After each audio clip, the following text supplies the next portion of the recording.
The fluorescent light in the CVS bathroom flickered with a low, aggressive hum that felt like it was drilling directly into my temple. It smelled like cheap lavender cleaner trying desperately to cover up desperation and regret. Fitting, really. I sat on the closed toilet lid, my jeans around my ankles, staring at the little plastic stick in my trembling hand. 2 lines. 2 very pink, very undeniable lines. "Are you kidding me?" I whispered to the empty stall. My voice cracked. I closed my eyes, running the math in my head at warp speed. Rent was due in 4 days. My checking account had exactly $112 in it. Tyrell hadn't paid his share of the utilities in 2 months because his music career was about to pop off, which mostly meant he needed money for studio time that never resulted in actual songs. And now this. A baby. A baby brought into a 1-bedroom apartment in Queens with leaky faucets and a boyfriend who still thought doing the dishes constituted a major life achievement. I shoved the test into the front pocket of my hoodie, pulled up my jeans and flushed the toilet just for the noise. I didn't want to think about it. If I thought about it, I'd scream, and the teenage cashier out front looked too bored to deal with the hysterical woman in aisle 4. I washed my hands in the lukewarm water, avoiding my own reflection in the scratched mirror. I looked tired. I felt tired deep in my bones, a weariness that sleep wasn't going to fix. I walked out of the bathroom, past racks of discounted Easter candy, and stepped out into the cool evening air. My phone buzzed violently in my pocket against my thigh, right next to the plastic stick that had just ruined my life. I pulled it out. Angela's contact photo, a selfie of us grinning with margarita glasses the size of our heads, lit up the screen.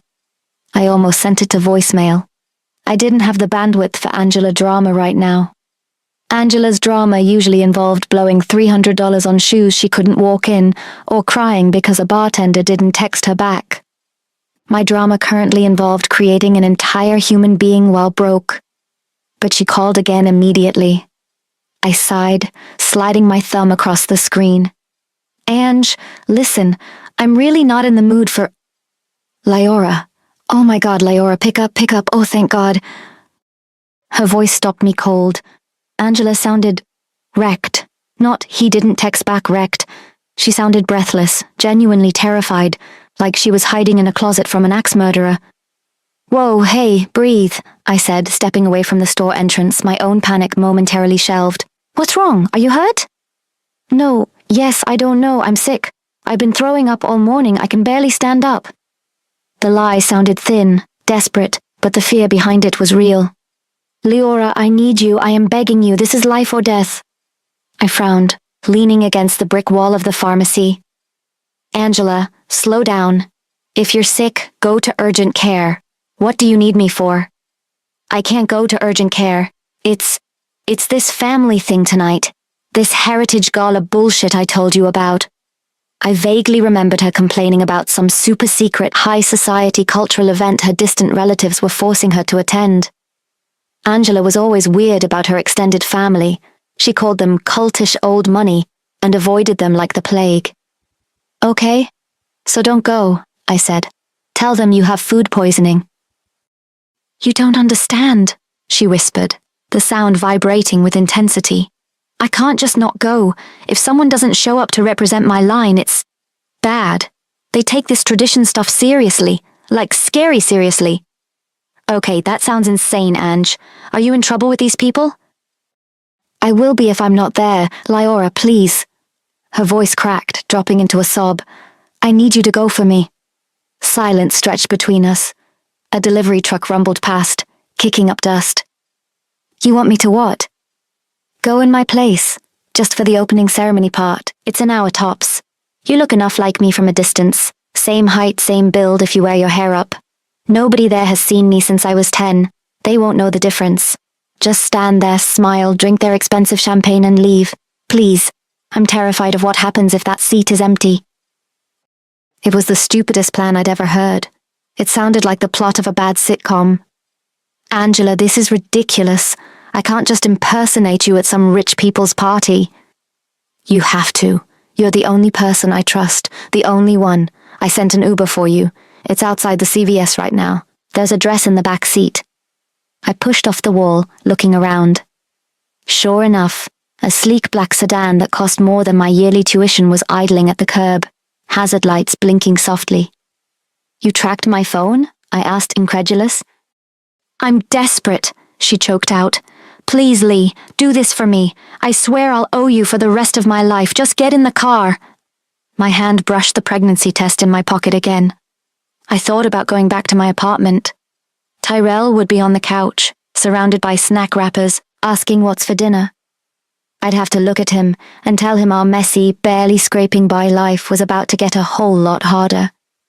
The thought made my stomach turn over. I looked at the expensive car. An hour of pretending to be someone else. An hour of drinking champagne I couldn't afford in a room full of stuffy rich people who cared way too much about heritage. It was insane. It was reckless.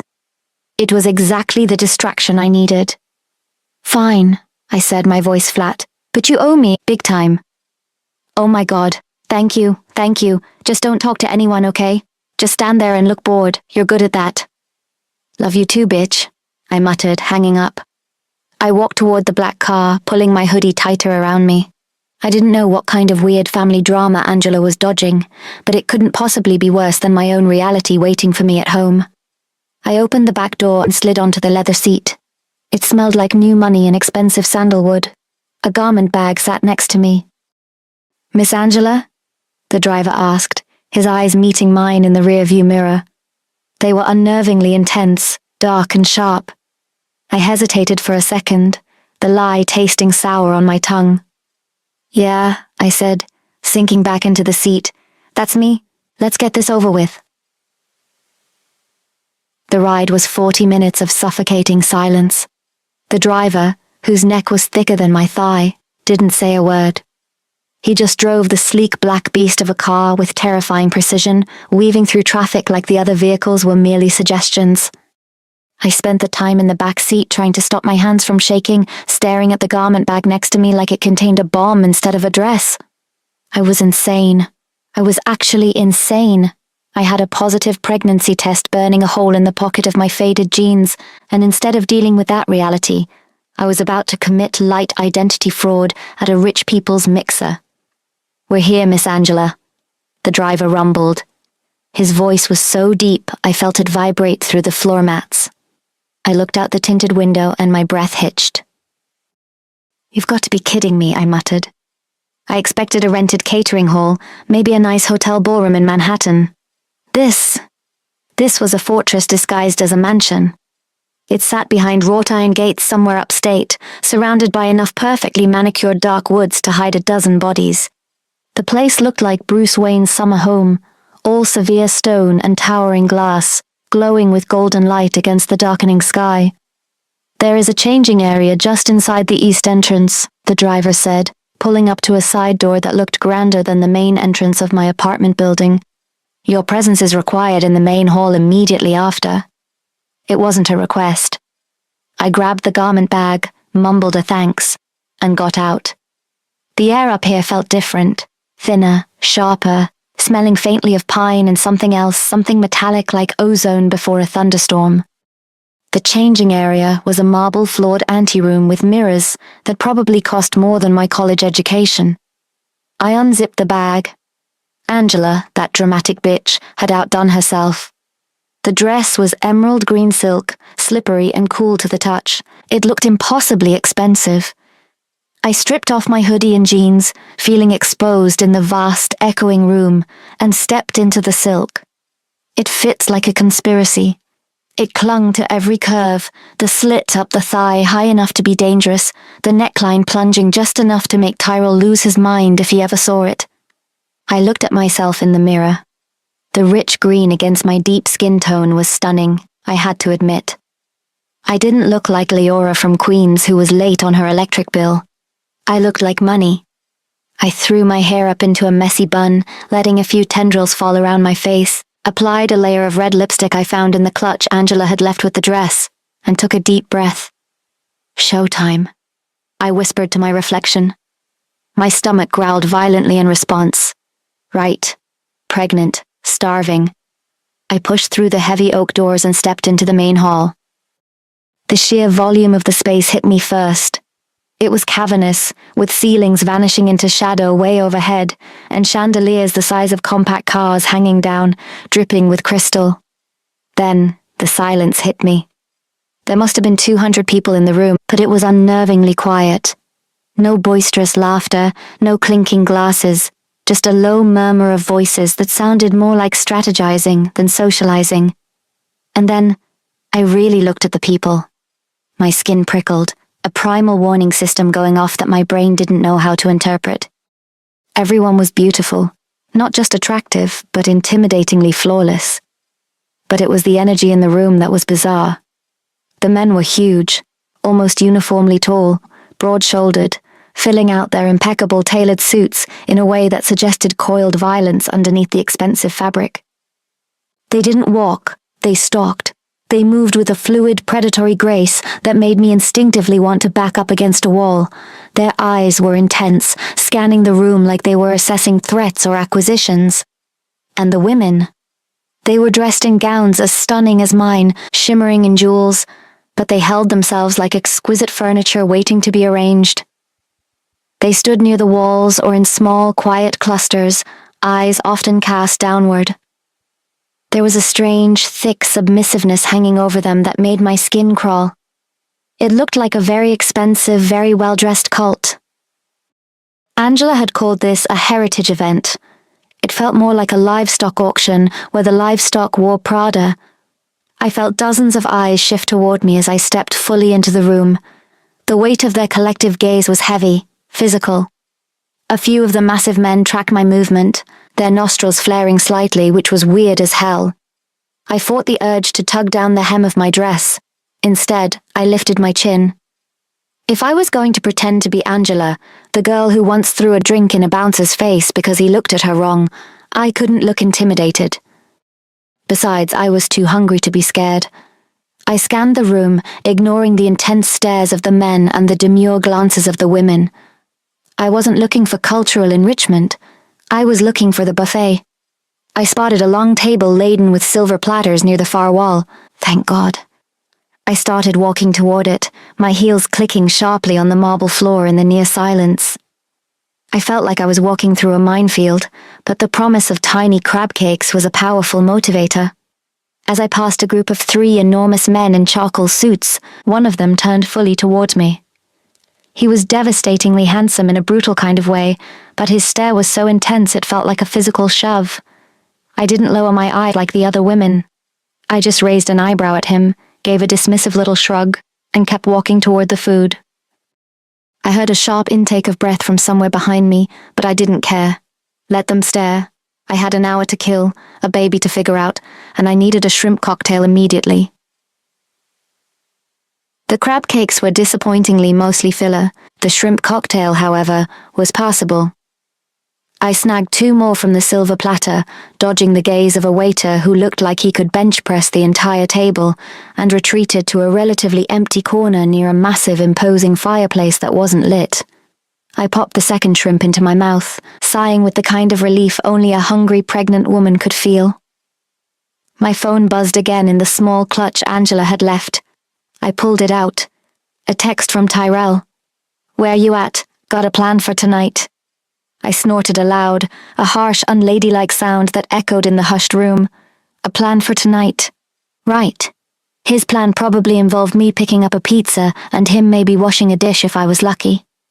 The sound of my own amusement was like a rock thrown into a still pond. The low murmur of the room didn't just dip, it died. The silence that fell was absolute, suffocating. I froze, shrimp halfway to my mouth, and looked up. Every single person in the cavernous hall was looking in one direction.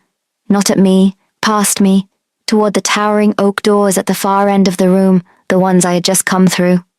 They were opening, slowly. And then he walked in. If the other men in the room were large, this man was a monument.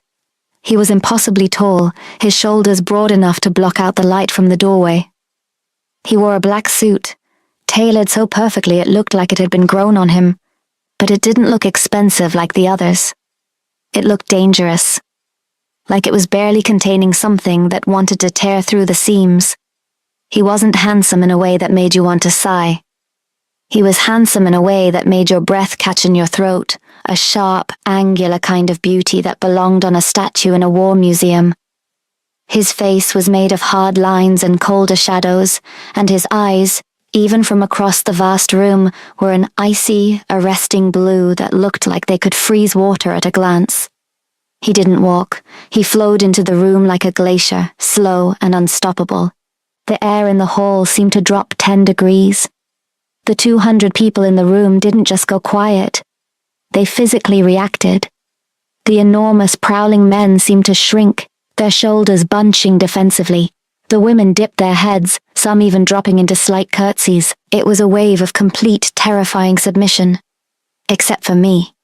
I was still standing by the fireplace, holding a shrimp, the phone still in my hand, staring at this man like he was a particularly interesting car accident.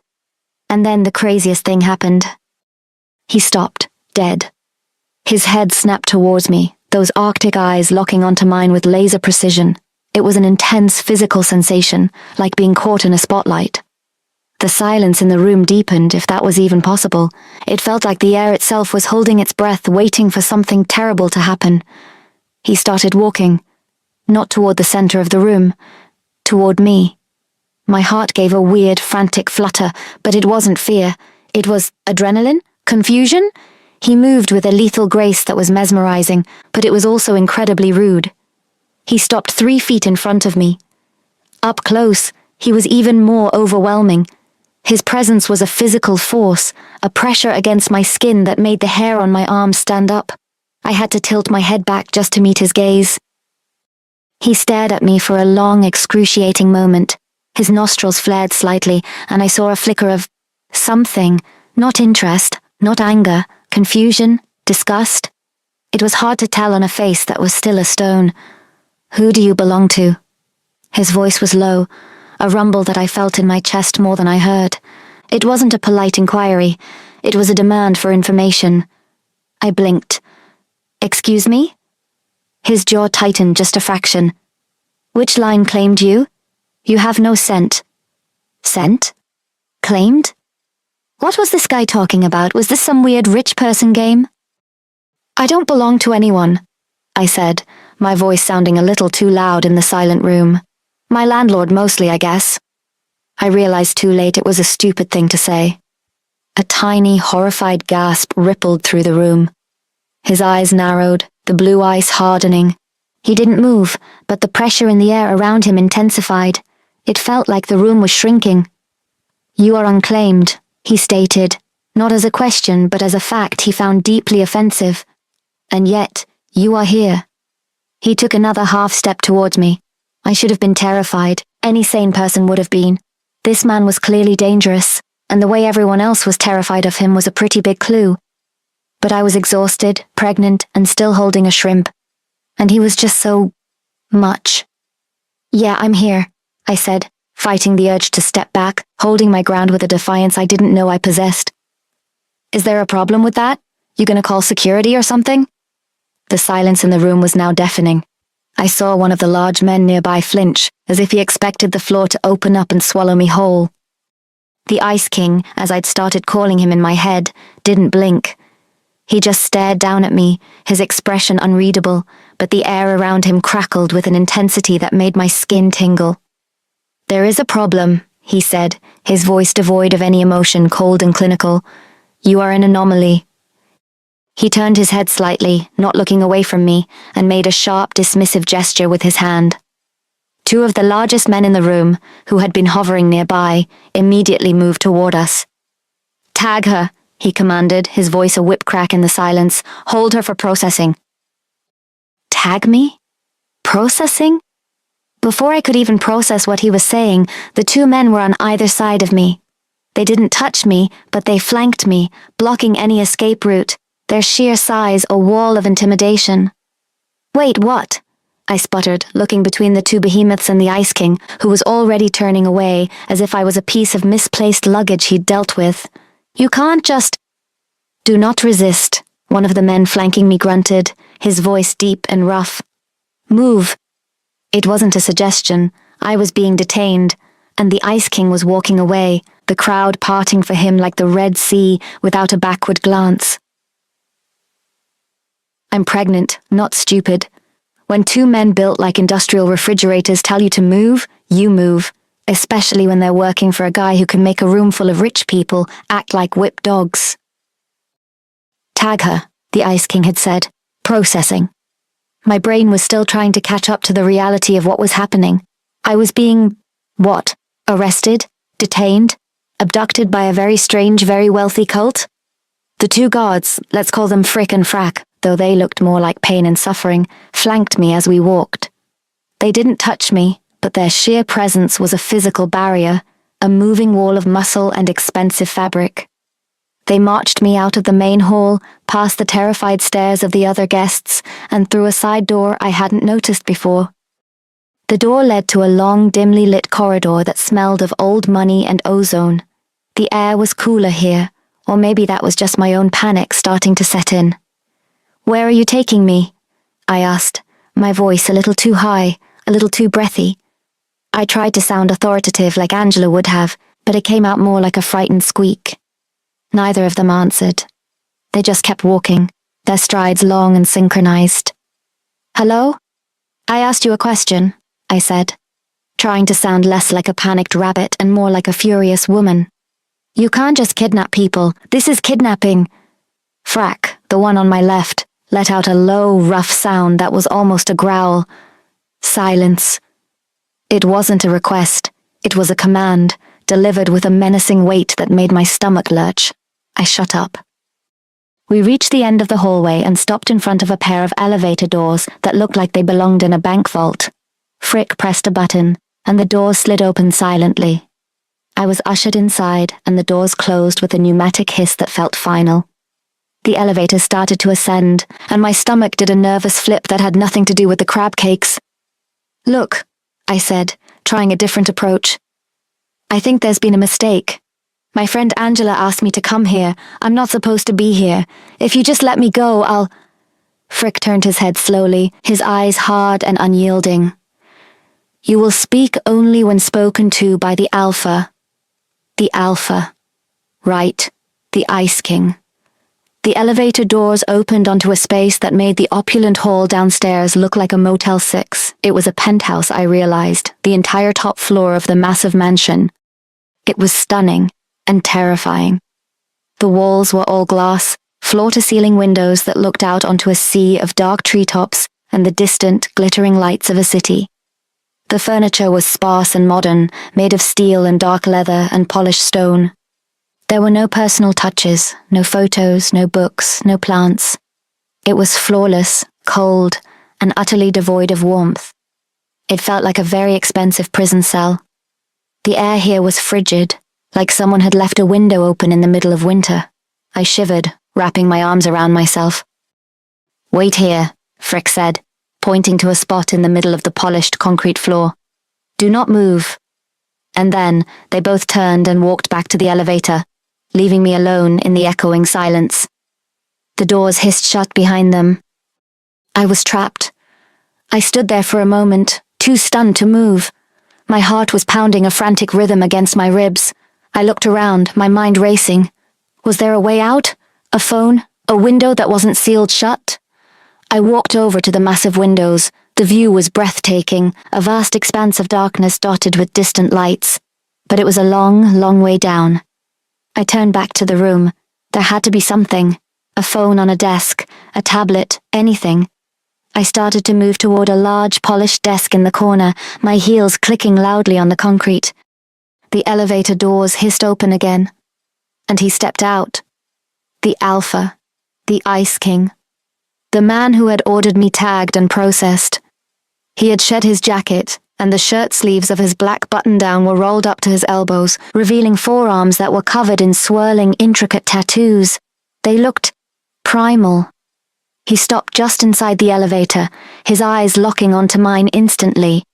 It was the same intense, unsettling stare from the hall. He didn't say anything. He just stood there, a statue made of ice and silent menace, filling the space with his overwhelming presence. The air in the room seemed to drop another 10 degrees. I stopped mid-stride, feeling absurdly small and vulnerable in the vast, cold room.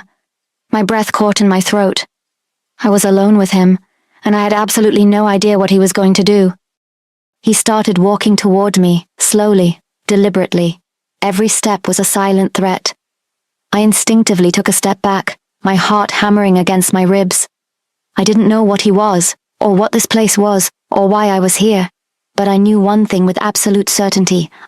I was terrified, and I was trapped. The elevator doors hissed open again, revealing the Ice King in all his frozen glory. He stood there for a beat, those arctic eyes scanning the room before locking onto me with that same unnerving intensity. I didn't move. I was already standing in the middle of the room, shivering slightly in the ridiculous emerald silk, feeling about as welcome as a case of the flu. The air up here was even colder than it had been downstairs, a sterile, refrigerated chill that made the goosebumps on my arms ache. He walked toward me, every step slow and deliberate, like he was approaching a bomb he wasn't sure how to defuse. The air around him crackled with that same strange, heavy energy I'd felt before, only now, in this silent room, it was almost suffocating. He stopped a few feet away, close enough that I could see the individual fibers of his expensive black shirt and the faint silvery scars that marred his knuckles. He didn't say anything for a long, excruciating moment.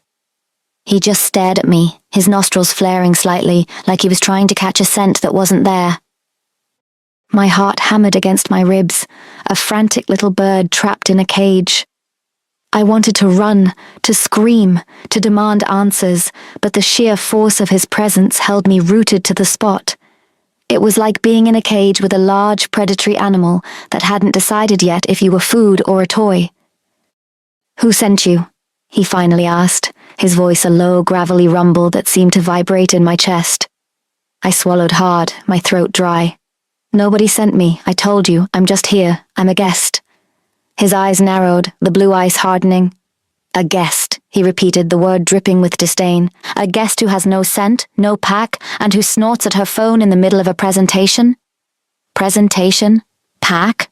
What in the world is he talking about? "I don't know what a presentation is," I said, my voice shaking slightly despite my best efforts. "And I don't know what you mean about a scent. I use deodorant." A muscle twitched in his jaw. He took a step closer, invading my personal space in a way that felt inherently threatening. The air around him was cold, but there was a heat coming off him, a raw, primal energy that made my skin prickle.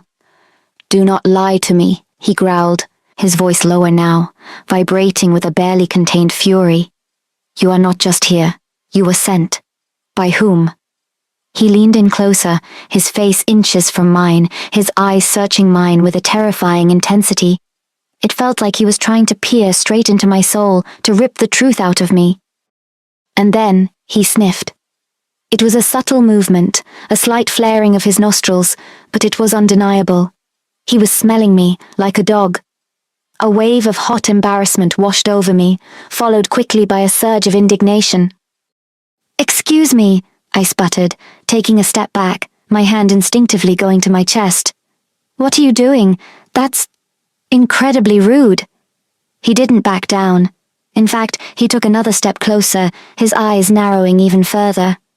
He leaned in again, his nose almost touching my neck, and inhaled deeply. My breath hitched in my throat. This was insane. I was in a penthouse with a man who was smelling me like I was a piece of meat he was considering buying. And then, his entire demeanor changed. His head snapped back, his eyes wide with a look of utter disbelief, followed quickly by a flash of pure, unadulterated rage.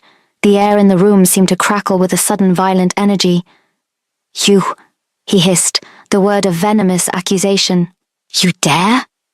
He reached out, his hand moving with a speed that blurred, and grabbed my wrist. His grip was like iron, painfully tight, and I gasped, trying to pull away. "Let me go," I cried, struggling against his hold. "What is wrong with you? I haven't done anything." He pulled me closer, his face contorted with a fury that was terrifying to behold. His eyes were no longer just icy, they were burning with a cold, predatory fire. "You dare to come here?" he snarled, his voice a low, dangerous growl that made my blood run cold. To my territory, stinking of another male. Another male? My mind raced, trying to make sense of his words. Tyrell. He smelled Tyrell on me. But how, and why would that make him so angry? And then another scent hit him. His nostrils flared again, and his eyes widened even further, a look of absolute horror washing over his face. He dropped my wrist as if it were burning him, stumbling back a step as if he'd been physically struck. And that, he whispered, his voice thick with revulsion. The scent of breeding. Breeding. The word hung in the air between us, heavy and ugly. My hand instinctively went to my stomach, a protective gesture I hadn't even realized I was making. He stared at me, his face a mask of disgust and disbelief. He looked at me like I was something foul, something contaminated. You are pregnant, he spat, the words tasting like bile in his mouth. By another male. And you came here. The silence in the room was absolute, suffocating. I stared at him, my mind reeling. He knew. He knew I was pregnant. How could he possibly know? And why was he looking at me like I was a monster? The problem with being kidnapped by a super-rich, emotionally constipated psychopath who thinks I smell like breeding is that it doesn't stop me from being pregnant. And being pregnant means being hungry, constantly. It had been maybe 2 hours since the Ice King, whose actual name I still didn't know and frankly didn't want to ask, had practically thrown me into one of the guest bedrooms. Guest room was generous. It was a grey minimalist box, with a bed that felt like a slab of granite covered in high thread count Egyptian cotton. He'd told me to stay put while he assessed the situation, then locked the door from the outside. Whatever. At least there was an attached bathroom. I'd spent the first hour pacing, trying to get a signal on my phone, dead zone naturally, and mentally drafting text messages to Angela that ranged from WTF to I hope you're actually dying because if not, I'm going to kill you. By hour 2, the adrenaline wore off, replaced by a gnawing emptiness in my stomach that demanded immediate attention. The crab cakes were a distant memory. I tried the bedroom door handle again, still locked. Hello? I banged on the door with the flat of my hand. Hey, Ice Cube, open up, I need food. Silence. I banged harder. Listen, you can keep me prisoner, that's fine. Very dramatic, A+ for effort. But if you starve a pregnant woman, I'm pretty sure that's a violation of the Geneva Convention. Also, I get very mean when my blood sugar drops. You do not want to see me angry in this dress. A moment later, there was a sharp click, and the door swung open. It wasn't the Ice King.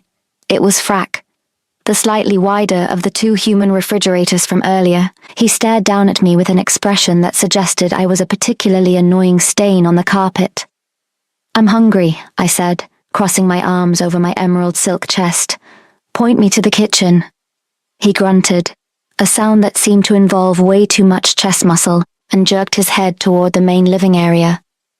I took that as an invitation and brushed past him.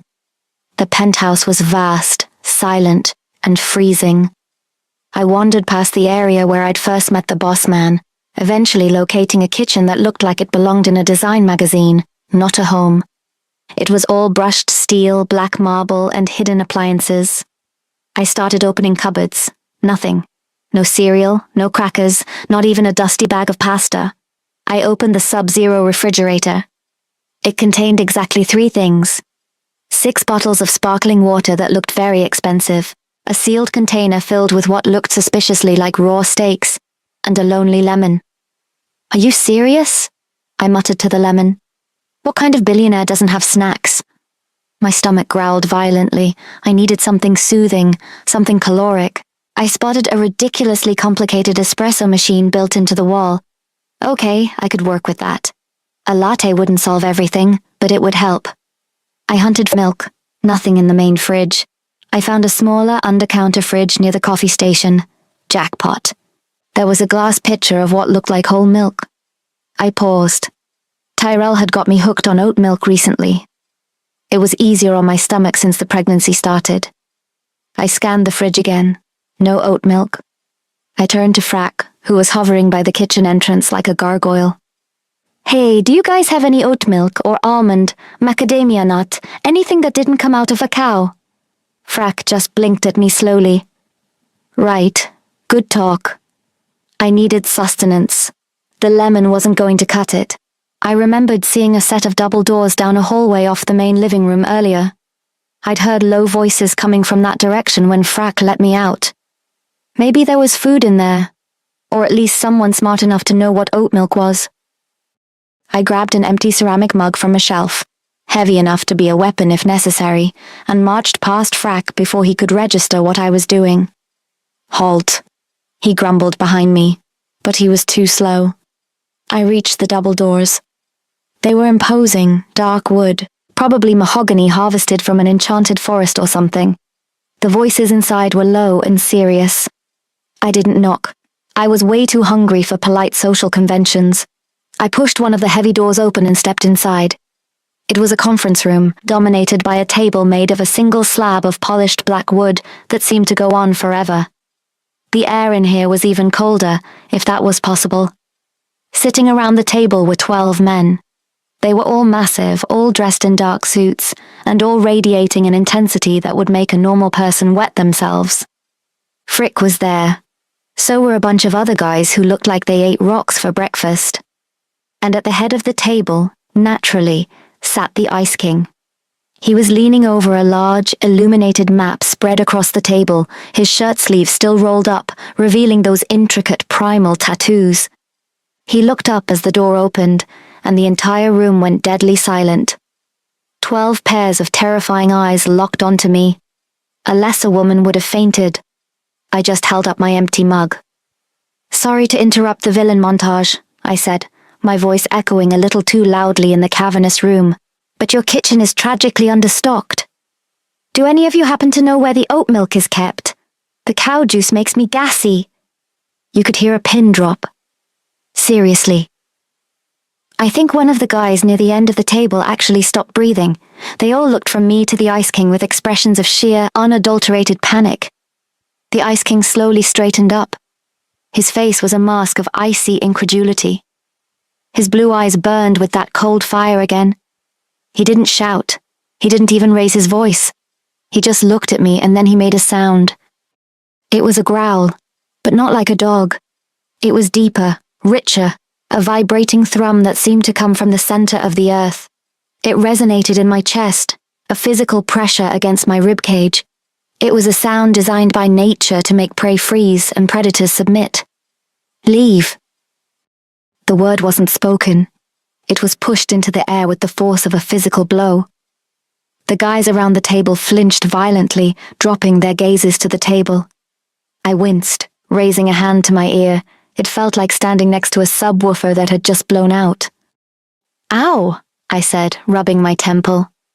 I looked at him, genuinely concerned for a second. Geez, do you need a lozenge or something? You sound terrible.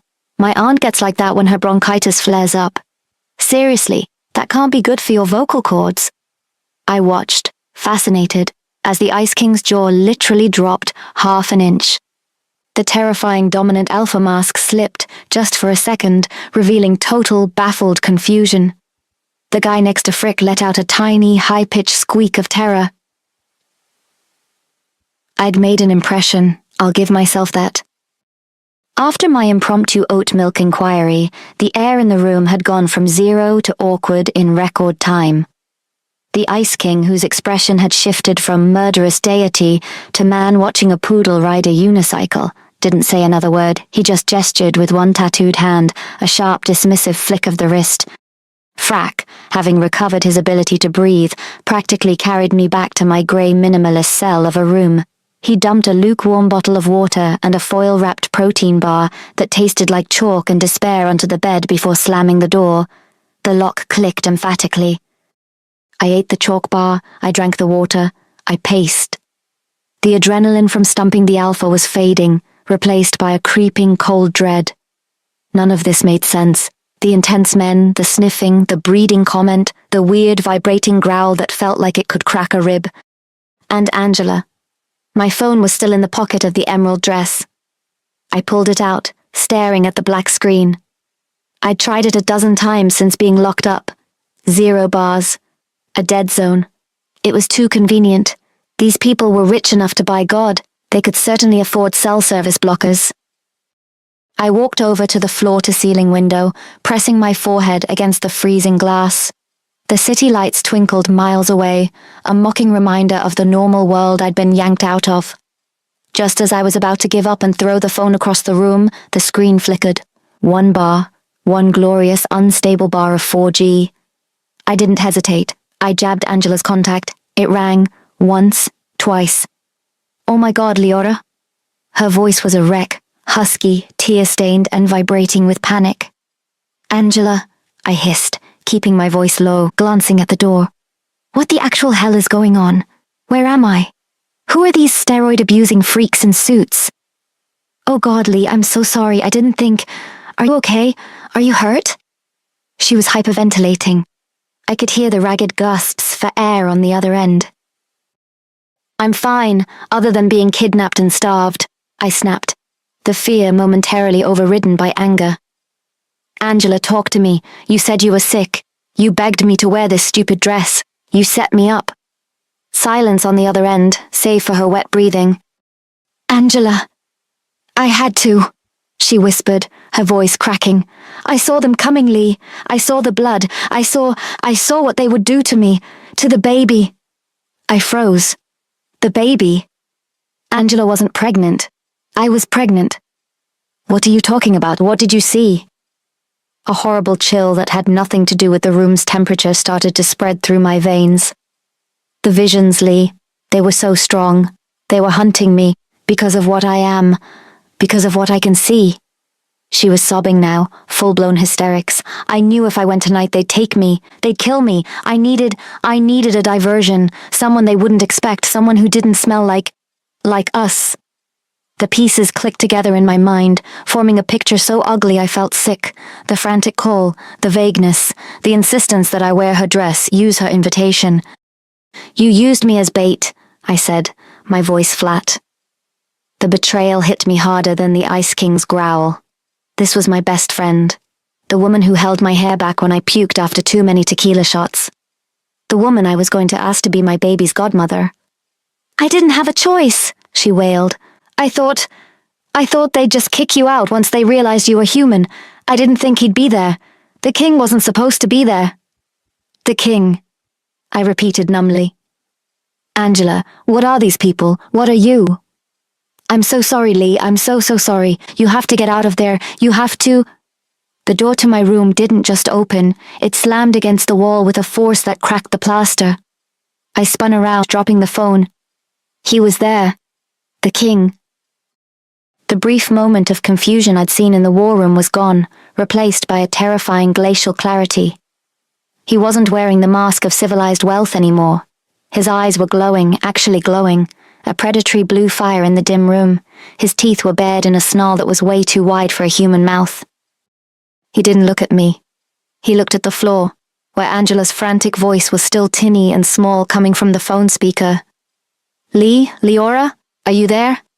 Oh God, did they find you?" He crossed the room in a blur of movement that my eyes couldn't even track. One second he was at the door, the next he was towering over me, the scent of winter and raw fury rolling off him in waves. He reached down and snatched the phone from the floor. "No!" I gasped, reaching for it. "Don't!" He didn't even look at it. He just closed his fist around the device. There was a sickening crunch of metal and glass, a small spark, and then silence. He opened his hand, letting the twisted remains of my iPhone fall to the concrete floor like confetti. Then he turned those glowing blue eyes on me. My iPhone was dust. Expensive, unpaid-off dust scattered on the polished concrete floor. I stared at the wreckage, my brain trying to process the last 5 minutes. Angela's betrayal, bait, she'd called me bait, was a dull ache in my chest, overshadowed by the immediate reality of the psycho-billionaire towering over me. His chest was heaving, just slightly. That subterranean growl was still vibrating in the air, a physical presence that made the fine hairs on my arms stand up.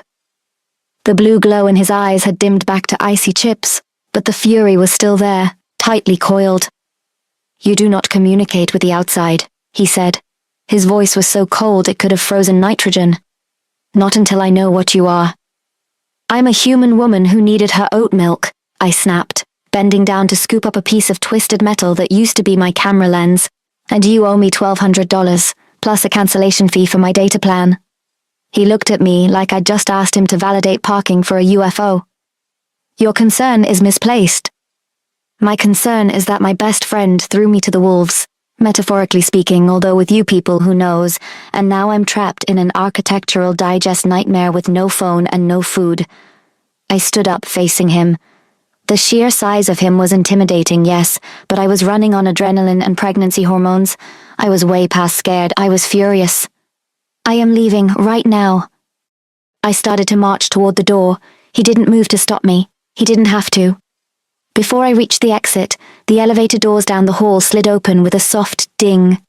Frick, the slightly narrower human wall, stepped out, looking agitated. Behind him strode another man. If the Ice King was a glacier, this new guy was an oil slick.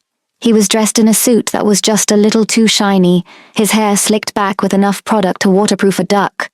He was handsome in a sleazy, used car salesman kind of way, and he carried himself with an arrogance that practically screamed, "Punch me." He wasn't looking at the Alpha. He was looking right at me.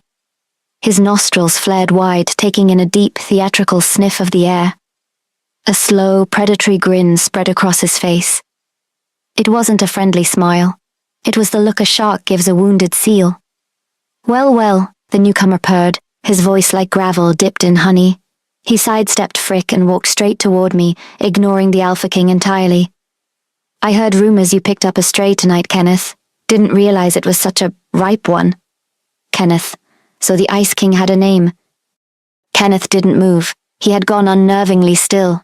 The temperature in the room seemed to drop 10 degrees in a second. The oily man stopped inches from me. He was too close. His scent, expensive cologne trying to mask something muskier and unpleasant, cloyed in my throat. He leaned in, sniffing near my neck, unapologetically invading my personal space. "Human," he sneered, pulling back just enough to look me up and down as if I were livestock at an auction. "Weak. Fragile. And what's this underneath? Another male's claim? And oh my." He laughed, a nasty grating sound. "She's breeding, Kenneth. You brought a pregnant human into the penthouse, getting soft in your old age, letting vermin clutter up the territory." He reached out a hand, his fingers brushing my arm. It wasn't a caress, it was a test, a violation. "Don't touch me," I said, batting his hand away. His grin widened, his eyes flashing a sickly yellow color for just a fraction of a second. "Feisty. I like that. Maybe when you're done with your little experiment, Kenneth, you can pass her down to my pack. We could use some entertainment." He reached for me again, bolder this time, his hand aiming for my waist. He never made contact. There was a sound like a whip cracking, and then the world blurred. I blinked. The oily man was no longer in front of me.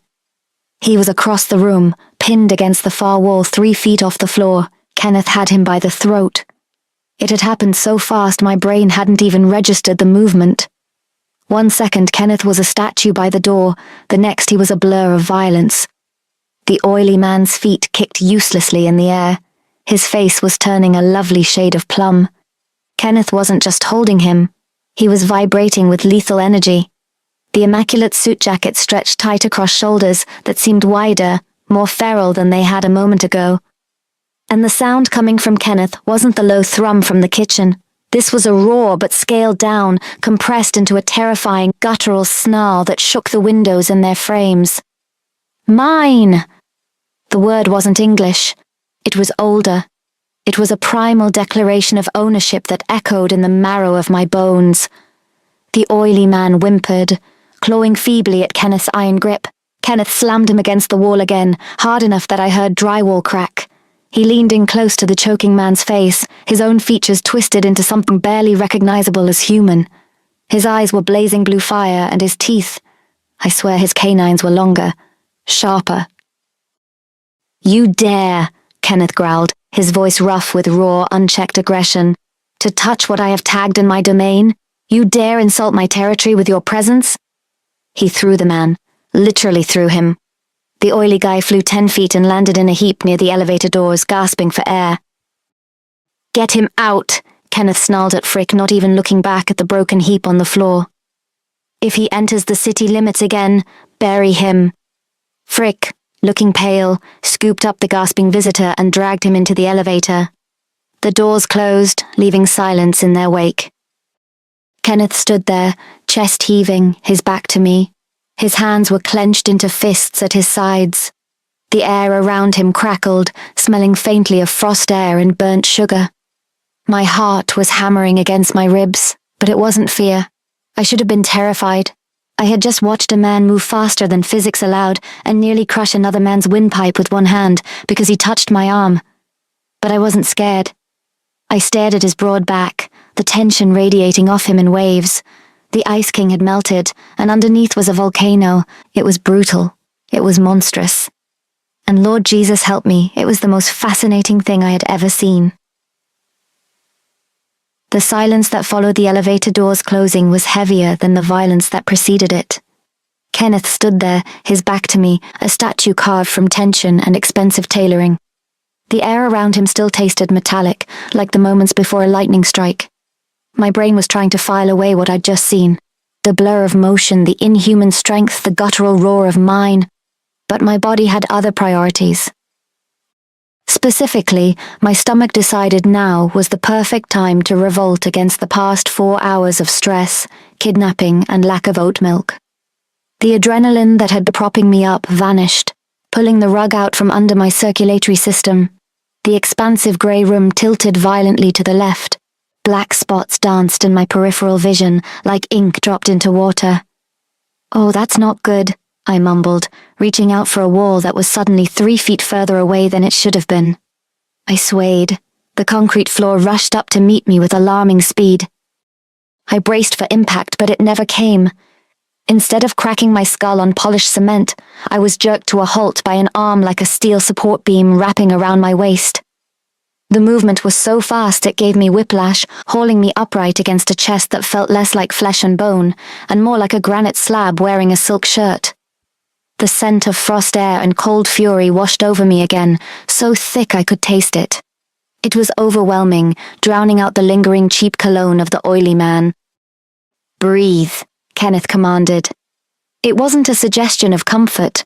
It was an order given to a malfunctioning piece of equipment. I tried to push away, my hands connecting with his rigid chest, but I had the leverage of a wet noodle. "I'm fine," I managed, the words sounding slurred even to my own ears. "Just gravity check." He ignored me. He shifted his grip, scooping me up into his arms as easily as if I were Angela's Pomeranian. I gasped at the sudden elevation change, clutching instinctively at his lapels. His jaw was locked so tight a muscle feathered near his ear. He wasn't looking at me with concern. He was looking at me with profound irritation, like I was a complicated stain on his otherwise pristine existence. "Med team, now," he barked into the empty air. I didn't hear a phone call. I didn't see him press a button, but before he'd even carried me out of the room, I heard the whoosh of another elevator arriving. He didn't take me back to the cell. He carried me down a long, echoing corridor to a part of the penthouse that looked less like an architectural digest spread and more like the intake bay of a very expensive, very private hospital. Stainless steel, monitors with complicated squiggles, and the sharp, stinging smell of antiseptic. He deposited me on a padded examination table that was cold enough to shock me back into semi-consciousness. "Stay," he ordered, pointing a finger at me before backing away 3 paces, as if proximity to me might be contagious.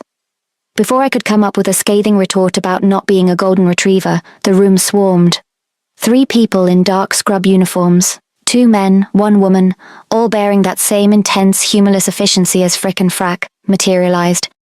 They didn't ask questions, they just went to work. A blood pressure cuff squeezed my arm. Something cold and metallic was pressed against my chest. A bright light shone in my eyes, blinding me. I tried to protest, to ask what they were doing, but my tongue felt thick and clumsy. "BP is 90/60, heart rate elevated, signs of acute stress response," one of the men murmured.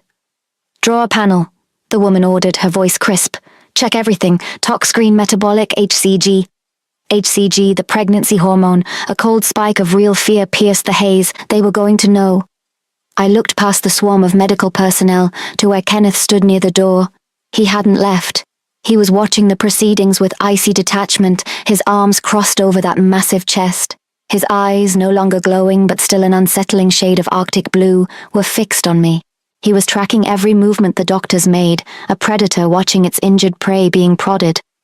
The woman approached me with a needle. I flinched. "Hold still," she said, not unkindly, just efficiently. She drew several vials of blood with terrifying speed.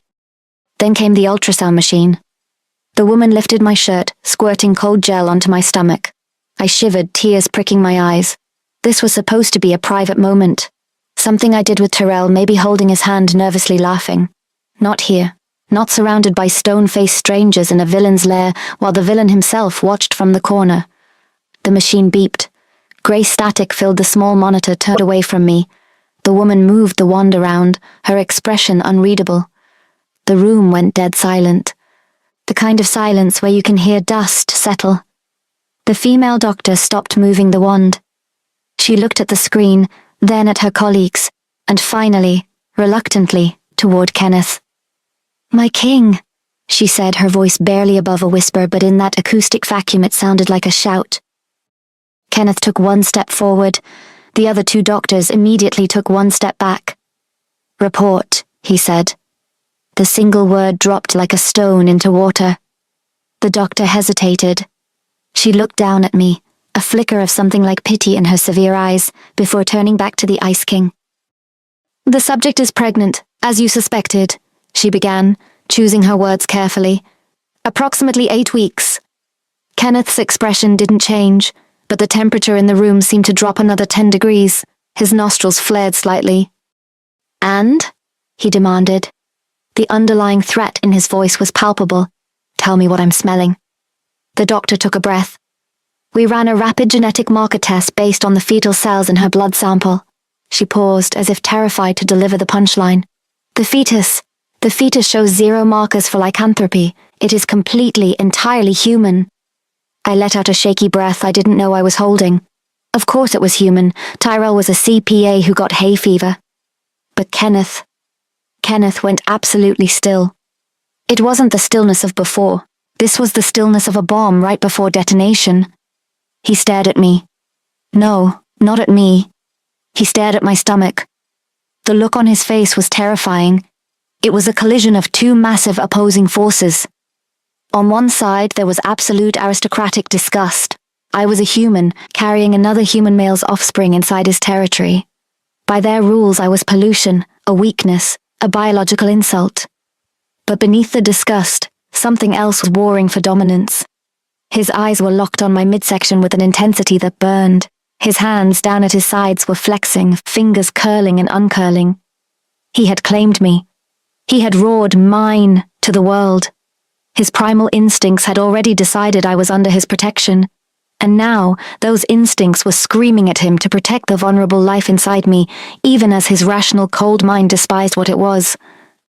He was a king at war with his own biology. He looked up from my stomach and met my eyes. The sheer weight of his predatory gaze made me want to shrink into the examination table. He looked furious. He looked trapped. "Everyone out," he said. His voice was quiet, lethal. "Leave us." The 3 medtechs vanished like smoke in a hurricane. I didn't blame them. If a man who looked like he could bench press a Buick and shoot lasers from his eyes told me to leave, I'd be halfway to Jersey before he finished the sentence. Kenneth took their place at the foot of the examination table. He looked less like a doctor and more like a prosecuting attorney about to deliver a closing argument that involved a lot of jail time. He stared at me. Not at my face, but at the entirety of me, like I was a complex, irritating puzzle he'd been forced to solve. The silence stretched, thick and uncomfortable, broken only by the hum of the expensive medical equipment, and my own traitorous heart trying to beat its way out of my chest. "So," I said, my voice higher than I intended, "does this mean I get my phone back? Since I'm clearly just a boring human who wandered into the wrong party?" His eyes narrowed, just a fraction. "You are not boring, Leora." He said my name like it was a distasteful flavor he was trying to identify. You're a complication, an anomaly. He walked around the table, his movements predatory and controlled. He stopped right next to me, close enough that I could feel the heat radiating off him, smell that distinct scent of frost air, and, was that pine? Clinging to his expensive suit. And you are pregnant, he stated, as if it were an accusation, with a human child. I sat up, swinging my legs over the side of the table, wincing slightly as the cold air hit my bare skin where the shirt had ridden up. Yeah, I gathered that. Newsflash, that's how human biology works. We tend to have human babies. Not in my city, he snarled, the low growl returning to his voice. It wasn't the earth-shaking roar from before, but it was close enough to make my stomach do a terrified little flip. Not in my territory. Human propagation is discouraged. Discouraged? I bristled, anger temporarily overriding fear. What is this, some kind of twisted HOA with rules against pets and children? I didn't ask to be here, Kenneth. I didn't ask for any of this. He leaned in, placing a hand on the table on either side of my hips, effectively boxing me in. His face was inches from mine. His eyes were the color of a frozen lake, hard and unforgiving.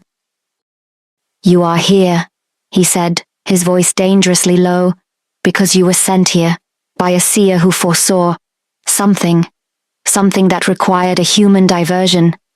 He paused, letting the weight of Angela's betrayal settle over me again. And you are here, he continued, his voice dropping even lower, because I claimed you, in front of witnesses, in front of a rival. I swallowed hard. So, unclaim me. Let me go. I won't tell anyone. I'll sign an NDA. I'll move to another state. I'll name my kid after you, whatever you want. Just let me leave. He actually laughed. It wasn't a happy sound. It was a short, sharp bark of incredulity that sent a shiver down my spine.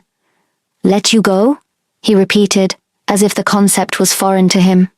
He leaned back slightly, assessing me with that cold, analytical gaze. You are carrying a vulnerability in my city. A human child is fragile, easily exploited, a target for anyone who wishes to undermine my authority. He pushed off the table and began to pace, his stride long and agitated. The rival pack, the one whose alpha I just educated, they will know. They will see you as a weakness, a way to get to me. But I'm nothing to you, I argued, desperate. I'm just some random human you grabbed. Why would they care? He stopped pacing and turned to face me, his expression unreadable. Because I claimed you, Lyora. In our world, a public claim is absolute. You are mine, to protect, to provide for, to manage. He said manage, like it was a synonym for incarcerate. Manage? I choked out. What does that mean?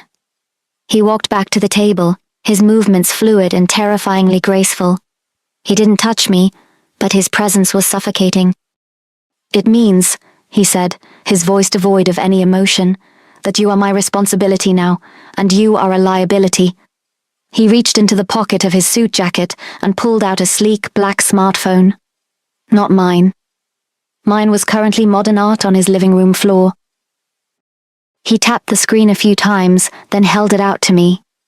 You can call your mate, he said, the word dripping with distaste. Inform him that you are safe, that you will be unavailable for an indefinite period. I stared at the phone, then at him. Unavailable? Are you serious? Tyrell is going to call the police. He's going to file a missing persons report. Let him, Kenneth said coldly. The police in this city answer to me. Your mate will be told you are on an extended business trip, or perhaps a wellness retreat. He will believe what he is told to believe. My blood ran cold. You can't just erase me. I can do whatever I deem necessary to protect my territory, he said, his voice flat. And right now, that includes you and the parasite you carry. Parasite, he called my baby a parasite. Something inside me snapped. It wasn't the fear anymore. It wasn't the confusion. It was pure, molten rage. I snatched the phone from his hand, not to call Tyrell, to throw it at his arrogant, ice-sculpted face. I stopped myself just in time. Throwing things at superpowered apex predators was probably a bad life choice. Instead, I stood up, sliding off the table so we were face to face, well, face to chest. "Listen here, you overgrown husky," I hissed, poking him hard in the center of that immaculate silk shirt. "My baby is not a parasite, and I am not your property. You can keep me locked up in your ivory tower, you can threaten me with your glow-in-the-dark eyes, but you do not own me. Do you understand?" He didn't move. He didn't even blink. He just looked down at my finger poking his chest, as if it were a mildly interesting insect. Then, slowly, terrifyingly, the corner of his mouth twitched upwards. It wasn't a smile. It was a baring of teeth. A challenge accepted. "We shall see," he said, his voice a low rumble that I felt in my own chest. "We shall see, little human." He turned on his heel and walked out of the medical bay, the doors sliding shut behind him with a finality that echoed in the silence. I was alone again, locked in a billionaire werewolf's penthouse, pregnant with a human baby he considered a biological insult, and apparently his prisoner indefinitely. I looked down at the phone in my hand. It was brand new, unlocked, full battery. I dialed Tyrell's number. It went straight to voicemail. "Hey, babe," I said into the receiver, my voice shaking only a little. "It's me. Listen, something came up. Big work thing. Totally unexpected. I'm going to be tied up for a while. Don't worry about me. I'm safe. I love you."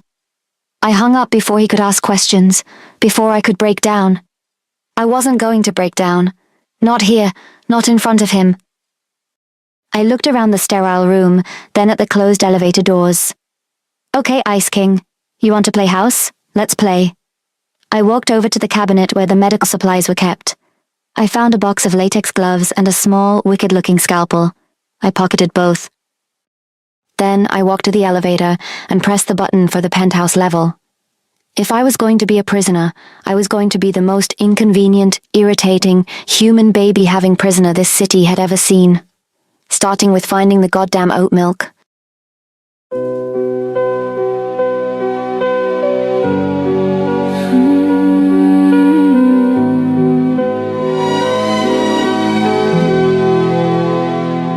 I see your shadow when I close my eyes.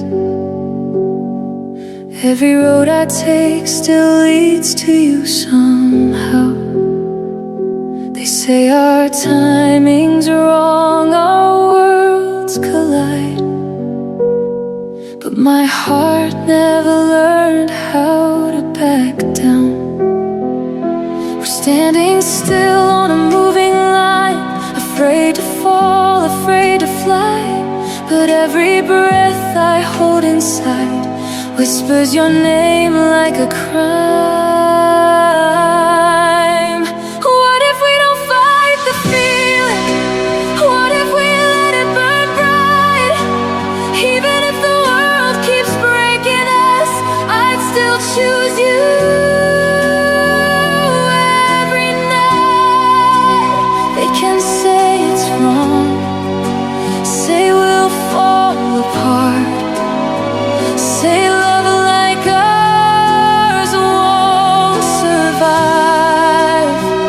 But if you're brave enough to meet me here, I'll risk it all for this life.